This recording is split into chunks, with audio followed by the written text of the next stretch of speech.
হাড় ভাঙা খাটুনি খেটেছেন। আপনাকে দেখেছি এই হেমন্ত বাগের সঙ্গে আপনি রাস্তায় পিলারে উঠে পতাকা লাগিয়েছেন। আপনার সতীর্থ হেমন্ত বাগ, সে জায়গা থেকে বিভিন্ন রকম বিভিন্ন কটূক্তি আপনাকে শুনতে হচ্ছে, কিন্তু কোনোদিনও একবারের জন্য আপনি ভয়ে পিছিয়ে আসেননি। আর আজকে সেই শুভ সন্ধিক্ষণ, সেই শুভ মুহূর্ত, কি বলবেন দাদা?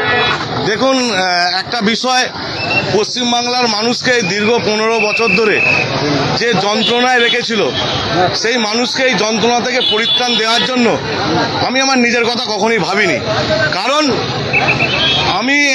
আমার কিছু ক্ষতি হলে আমার পরিবারের একজনের হবে, আর আমি যদি আজকে চোখে চোখ রেখে লড়াইটা করতে পারি, তাহলে পশ্চিমবাংলার মানুষ এবং আরামবাগ মহকুমার মানুষ যারা যন্ত্রণায় আছে এই সরকারের, সেই পরিত্রাণ দেওয়ার জন্যই রাজনীতি করা, দাঁতে দাঁত চেপে লড়াই করা, হেমন্তদার সাথে একসাথে লড়াই করা, বিমানদার সাথে একসাথে লড়াই করা, কাজ করা।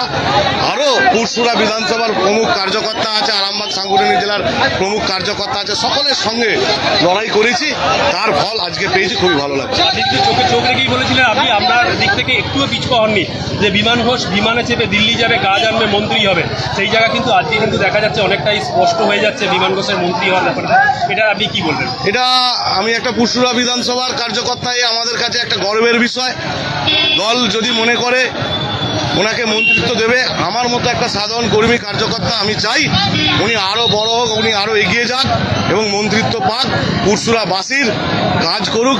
ডবল ইঞ্জিন সরকার হয়েছে, পুরসুরাবাসীর আশা ভরসা পূরণ হবে, এই কথা আপনাকে বলছি। আরামবাগ মহকুমার 4টে বিধানসভার সমস্ত নাগরিকদের আপনি কি বার্তা দেবেন? নাগরিকদেরকে একটাই কথা বলবো, জনার্দন সকলকেই ধন্যবাদ জানাচ্ছি, তাদের কাছে কৃতজ্ঞতা জানাই। তারা যে আমাদের ওপর, ভারতীয় জনতা পার্টির ওপর ভরসা রেখেছে, আগামী দিনে ওনাদের ভরসা এবং মর্যাদা আমরা অক্ষুণ্ণ রাখবো, সেই বিশ্বাসটা ওনারা করতে পারবেন।